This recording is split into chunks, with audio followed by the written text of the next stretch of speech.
Me now is former Democratic Congressman of Pennsylvania and three-star Navy Admiral Joe Sestak. Good grief, I'm going to drink a little more coffee, my friend. Sorry about that. Good to see you. Good to be with you, Alex. Admiral, so what constitutes serious, and how would you define that?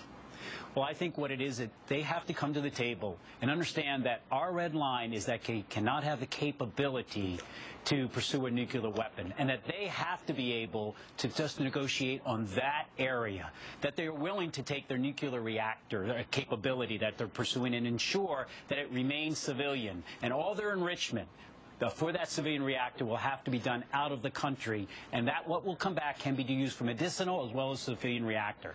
They have to have that to be the real scope of these talks with them. Okay, now would they do that?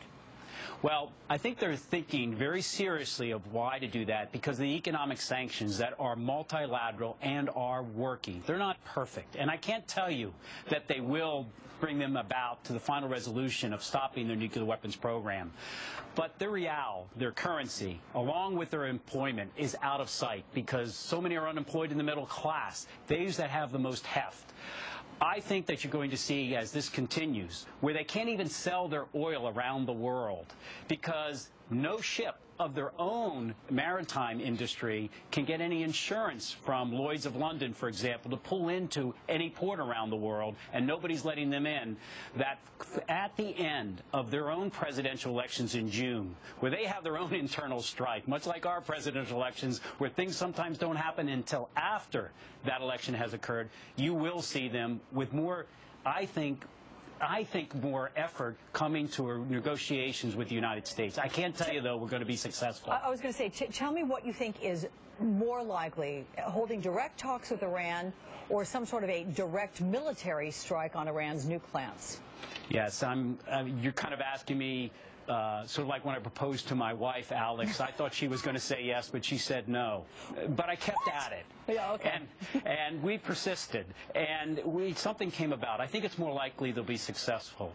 But I can tell you with assurance this, Alex, that militaries can stop a problem. We can't fix them.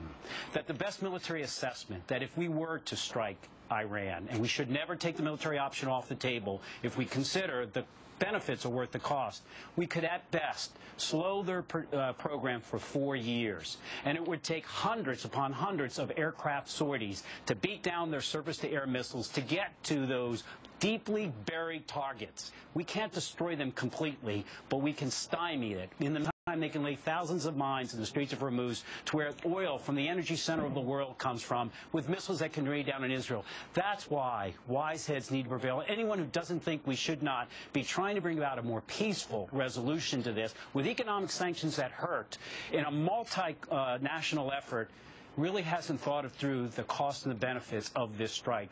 So let's get the Chuck Hagel factor here, because he was against tough unilateral sanctions on Iran. And I know he has to push through the president's agenda, but are you at all concerned about his approach to Iran? Well, he does have a point in the sense that rarely can unilateral sanctions by the United States alone work. It's like South Africa with apartheid. Only when we got multilateral sanctions from everyone were we successful with economic sanctions on that country with its devastating governmental system. Sanctions are hard to work if you don't get other countries there. I personally would still be supportive of unilateral sanctions, but let me give you one example. As you probably well know, HSBC, one of the largest multinational banks in the world, just got fined $2 billion, a pittance, in its $38 billion of profit it made last year, because it knew it was funneling against our sanctions and others' desires money from the Iranian Revolutionary Guard, hundreds of millions of dollars. They finally got caught with these multilateral sanctions, and we fined them a little bit. There should have been criminal sanctions against them. But the point is this: multilateral sanctions are the only way to have any propensity that they will be successful, and that's the point he was really making. Interesting there. Look, you know Chuck Hagel. I know that he endorsed you. You traveled with him to Iraq in 2007. But given his performance this week, he seemed unprepared at times. Or can you say, no, it's just the way he communicates? Or do you think he was a little unprepared? Well, his presentation wasn't spot on. Alex, you've interviewed me, and you know mine isn't always spot on. Yeah, and I just butchered your name on the intro, so I hear you on that. The point is, substantively, who is this man, and have they taken correct stock of him? A former enlisted man in Vietnam, you know all of that. But the most important point is that he will defend Israel. Without any question, as he said. He will never take that military option off the table with regards to Iran, and he will transform our military because he is the kind of individual who will be at the right hand. You want at the right hand of the president to say, here's my best advice. And our military needs to transform to a knowledge-based type of military, not just counting how many ships, but can those ships that you have actually find, with sensors, that adversary to do long-range strike? Look, he is the man that I believe is best needed to take our defense security forward, always remembering that the military has to be strong, but it should be used only when the costs are worth it and that benefits far outweigh the cost. And that's the kind of individual we need at the right hand of the president. Well, listen, we always have you back because you're always a great interview, no matter what you were just saying in a self-deprecating way. Congressman Admiral Joe Sestak, thank you so much. Thanks for having me. The Super Bowl